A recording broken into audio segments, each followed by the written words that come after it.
Okay guys, okay tadi I dah masuk yang pertama. Okay, then after this, kalau you nak masuk balik, okay malam ni punya signal 28 April 2025. Alright.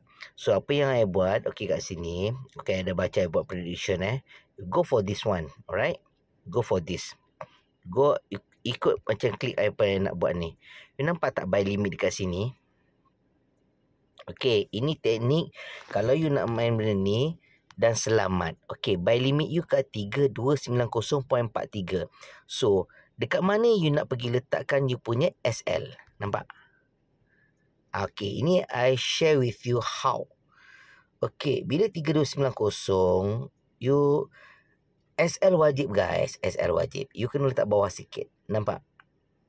Ambil sampai 3285. Okay, it depend on your capacity. Okay, apabila kita letak 3290.43 dekat sudut di bawah tadi tu, berapa banyak guys you nak ambil untung? Berapa banyak you nak hold benda ni? Okay, I letakkan kat situ. You letakkan TP dekat mana? TP dekat mana? TP 3296. Jangan ambil sikit sangat kak. Okay bang, so naik atas sikit sampai sini. Nampak? 3302. Then you klik dekat sini. Okay. Boom. Then you dah tak buy limit 20. Place. Done. See? Then this is my history. Nampak? I dah guna teknik tadi. So kat sini I nak share dengan you all.